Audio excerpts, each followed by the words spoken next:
زمانہ تھا ایک درخت کو لوگ پوجنے لگے، تو وہاں ایک صوفی تھا، عبادت گزار تھا، شب زندہ دار تھا. اسے پتا چلا کہ لوگ درخت کو پوج رہے ہیں، تو اس کے دل میں بڑی غیرت جاگی. توحید کی غیرت ہوتی ہے، وہ جاگی اور وہ کھڑا ہوا، اس درخت کو کاٹ دوں گا جس کو لوگ اللہ کا شریک سمجھ رہے ہیں اور پوج رہے ہیں. ہاتھ میں کلہاڑا پکڑا اور اس درخت کو کاٹنے کے لیے نکلا. راستے کے اندر شیطان کھڑا تھا. اس نے کہا میں تو نہیں جانے دوں گا، اور شیطان نے راستہ روکا. اس نے پٹک کے شیطان کو زمین پہ مارا اور اس کی چھاتی پہ بیٹھ گیا. شیطان بہت مکار ہے اور وہ ہر ایک کو ایک طریقے سے نہیں لوٹتا، اس کے بڑے مکر و فریب اور دجل و تلبیسات ہیں. اس نے دوسرا طریقہ اختیار کیا. اس نے کہا جناب آپ عبادت گزار ہیں، تہجد گزار ہیں، شب زندہ دار ہیں، آپ درخت کو کاٹیں گے، لوگ آپ کے مخالف ہو جائیں گے، پھر آپ کو ان کے مقابل کھڑا ہونا پڑے گا، اور سویرے شام لڑائی ہی لڑائی، آپ کی عبادتوں کے وقت میں خلل آئے گا. تو آپ نے ان کی قبر میں تھوڑا جانا ہے، آپ کی قبر اپنی ہے، ان کی قبر اپنی ہے، آپ چھوڑیے ان کو. اور ساتھ ہی کہا کہ جب آپ مصلی اٹھایا کریں گے تو نیچے سے 1 درہم مل جایا کرے گا آپ کو، تو آپ اس سے اپنے کھانے پینے کا انتظام کر لیا کریں گے اور آپ فارغ البال بھی ہو جائیں گے. اس طرح باتوں میں لگایا اور وہ زاہد صاحب واپس آ گئے. نماز پڑھی، مصلی اٹھایا، درہم ملا، بڑے خوش ہوئے اور دلیلیں تراشنے لگے. واقعی مجھے کیا لگی، تمہیں غیر سے کیا، تم اپنی نبیڑو، تم اپنی قبر میں جانا ہے، جائیں وہ بھاڑ میں، مجھے کیا لگے، مجھے ان کے بارے میں کیا پوچھا جانا ہے. نمازیں پڑھتا ہے، ہر نماز کے بعد مصلی اٹھاتا ہے تو 1 درہم ملتا ہے. کافی دن گزر گیا، دل بھی آہستہ آہستہ مردہ ہو گیا. ایک دن مصلی اٹھایا تو کوئی درہم نہیں نکلا. پھر دوبارہ کلہاڑا اٹھایا، اٹھا، رستے میں پھر شیطان کھڑا تھا. کہا کدھر جا رہے ہو؟ کہا درخت کو کاٹنے جا رہا ہوں. شیطان نے کہا میں تو نہیں جانے دوں گا. اس کو تجربہ تھا کہ میں اس کو پٹک کے زمین پہ مارا تھا، یہ میرے سے طاقتور تو ہے ہی نہیں. اس نے پھر گریبان سے پکڑ لیا. شیطان نے پٹک کے زمین پہ مارا اور چھاتی پہ بیٹھ گیا. وہ زاہد صاحب پریشان ہو گئے، شیطان کو کہنے لگے کہ یہ کیسے ہوا، میرا تو تجربہ ماضی کا یہ تھا کہ میں طاقتور ہوں، تم کمزور ہو، لیکن اب تم نے پٹک کے مجھے زمین پہ مارا.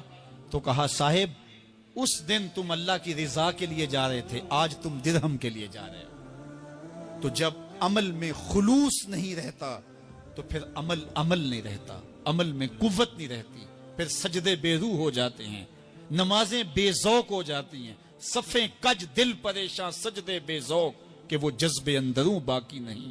نماز، روزہ، حج، زکوٰۃ سب کچھ ہے باقی مگر تو باقی نہیں. پھر سب کچھ چلتا رہتا ہے لیکن رسم ہوتی ہے. لا یبقى من الاسلام الا اسمہ ولا یبقى من القرآن الا رسمہ. پھر قرآن پڑھا جاتا ہے، رسم ہوتا ہے. قرآن دل کو پھر نہیں بدلتا، اس لیے کہ رسم ادا ہو رہی ہوتی ہے.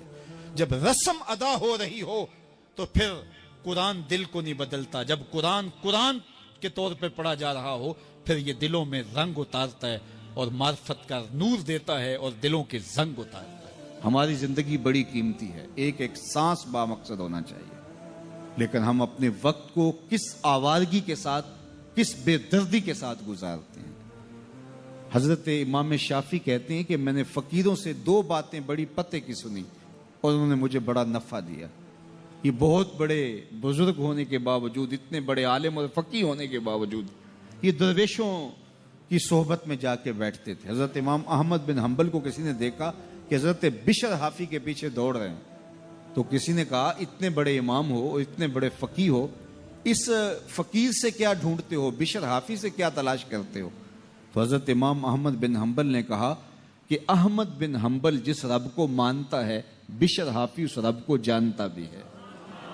تو فقیروں کی باتیں بڑی پتے کی ہوتی ہیں. تو کہتے ہیں کہ فقیروں کی 2 باتوں نے، امام شافعی بولے کہ مجھے بڑا فائدہ دیا. ایک تو یہ الوقت سیف قاطع، وقت کاٹ دینے والی تلوار ہے. اگر وقت کو تم کاٹو گے تو ٹھیک، ورنہ وقت تمہیں کاٹ دے گا. اب تمہاری مرضی ہے کہ وقت کے گھوڑے پہ تم سوار ہو کے اپنی مرضی سے وقت کو چلاؤ، یا پھر تم وقت کے رحم و کرم پہ ہو اور اس کی موجیں تمہیں جس سمت چاہیں بہا لے جائیں. اب تمہارا اختیار ہے کہ تم اپنا وقت کیسے گزارتے ہو. دوسری بات جس نے مجھے بڑا نفع دیا وہ یہ کہ اپنے آپ کو نیکی کے کاموں میں لگا دو. ورنہ نفس تمہیں برائی کے کاموں میں مشغول کر دے گا۔ اپنے ارد گرد تانا بانا ایسا بن لو، اپنے حالات ایسے بنا لو، اپنی دوستیاں ایسی وضع کر لو کہ تم نیکی کے ماحول میں رہو، ورنہ شیطان برائی کے اندر مبتلا کرنے میں دیر نہیں کرے گا اور نفس تمہیں جو ہے وہ شر میں مبتلا کر دے گا۔ تو فرمایا کہ کسی شخص کے اسلام کا حسن یہ ہے کہ وہ بے مقصد کاموں کو چھوڑ دے۔ ہم تو بعض اوقات بیٹھتے ہیں تو گھنٹوں بے مقصد بیٹھے رہتے ہیں اور قیمتی سے قیمتی وقت ضائع کرتے ہیں۔ حضرت اویس کرنی رضی اللہ تعالیٰ عنہ کو حضرت عمر رضی اللہ تعالیٰ عنہ اور حضرت علی المرتضیٰ رضی اللہ تعالیٰ عنہ ملنے گئے، حضور کا سلام دیا، حضور کا پیغام دیا، اللہ اکبر۔ تو ویسے کرنی تو تڑپ گئے نا، چشمان سے آنسو ہیں اور بار بار پوچھتی ہیں میرے حضور کے لبوں پہ میرا نام کیسے آیا تھا۔ حضور نے کہا تھا نا کوئی اویس بن عامر کو ملے اور میرا سلام دے اور اس سے کہے کہ میری امت کی بخشش کی دعا کرے، اللہ اکبر۔ تو یہ ملنے گئے حضور کی وصیت اور حکم کے مطابق، حضور کا سلام دیا تو یہ بار بار کہتے تھے حضور کے لبوں پہ میرا نام کیسے آیا، اللہ اکبر۔ تو جب یہ تڑپ دیکھی تو کہا اتنی محبت اور اتنا پیار تو حضور کو ملنے نہیں آئے، حضور کو دیکھنے نہیں آئے۔ تو حضرت اویس کرنی فرمانے لگے تم نے میرے حضور کو دیکھا ہے؟ تو یہ خاموش ہو گئے تو کہنے لگے میں نے نہیں نہ دیکھا تو مجھ سے پوچھ لو، تم پہلے بتاؤ کہ حضور کے ابرو جڑے ہوئے تھے یا کھلے ہوئے تھے؟ اللہ اکبر، تم نے تو حضور کو دیکھا ہے تو ذرا بتاؤ نا۔ پھر خود ہی فرمانے لگے جس نے نہیں دیکھا اس سے پوچھ لو۔ کہا کوئی قریب سے دیکھتا تو کھلے ہوئے نظر آتے، دور سے دیکھتا تو جڑے ہوئے نظر آتے۔ معلوم ہوا کہ حضور کی قربت میں ہی رہے ہیں اگرچہ بظاہر دور رہے ہیں۔ تو یہ اتنے جلیل القدر صحابی ملنے گئے، کچھ دیر باتیں کی، اس کے بعد حضرت اویس کرنی نے ہاتھ بڑھا دیے، کہا اچھا آپ نے بھی آخرت کی تیاری کرنی ہوگی، میں نے بھی کرنی، اچھا حشر کو ملیں گے۔ اللہ اکبر۔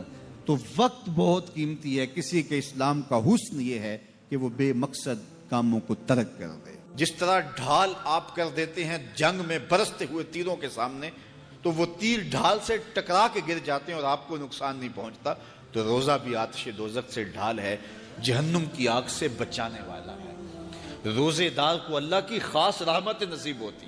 ایک حدیث میں آتا ہے کہ روزے دار کو دو خوشیاں نصیب ہوتی ہیں۔ ایک خوشی اسے تب ملتی ہے جب وہ روزہ کھولتا ہے، جب سارے دن کی بھوک اور پیاس کاٹنے کے بعد شام کے لمحے ہوتے ہیں اور پھر روزہ منزل تک پہنچتا ہے، تو کس مسرت اور خوشی اور سرشاری کے عالم میں روزہ دار ہوتا ہے کہ شکر ہے کہ اتنی لمبی اور اتنی سخت گرمی کے ماحول کی شدت کے باوجود اللہ تعالیٰ نے مجھے روب منزل کیا۔ تو اس وقت ایک احساس اس کے ساتھ جڑا ہوتا ہے، اور پھر جب وہ ٹھنڈا اور میٹھا مشروب اپنے کام و دہن میں ٹپکاتا ہے اور وہ ٹھنڈا میٹھا مشروب اس کی رگوں کو تر کرتے ہوئے معدے کی طرف بڑھ رہا ہوتا ہے، اس کی زبان بولے نہ بولے دل اللہ کا شکر ادا کر رہا ہوتا ہے، اس کا ایک ایک عضو بدن رب کا شکرانہ ادا کر رہا ہوتا ہے۔ وہ ٹھنڈا اور میٹھا مشروب رگوں کو تر کرتا ہوا آگے بڑھتا چلا جاتا ہے، لیکن شکرانے کا وہ پیکر بن جاتا ہے۔ وہ ایک مسرت، ایک خوشی کا عالم ہوتا ہے کہ روزہ بھی نپ گیا، سارے دن کی تکلیف بھی کٹ گئی اور اللہ نے مجھے افطار کے لمحوں تک پہنچایا۔ فرمایا روزے دار کو ایک خوشی تب ملتی ہے جب وہ روزہ کھولتا ہے، وَفَرْحَةٌ عِنْدَ لِقَاءِ رَبِّهِ، اور دوسری خوشی روزہ دار کو تب ملے گی جب روزے کے صلے میں اللہ اپنا دیدار عطا فرمائے۔ بنی آدم کے جتنے بھی عمل ہیں 10 سے لے کر 700 گنا تک اس کا ثواب اولاد آدم کو اس کا دیا جاتا ہے۔ جتنا گڑ ڈالو اتنا ہی میٹھا، تو بعض کو 10 گنا، بعض کو 70 گنا، بعض کو 100 گنا، بعض کو 700 گنا، تو 10 سے لے کر 700 گنا تک بندے کے اعمال کا صلہ دیا جاتا ہے۔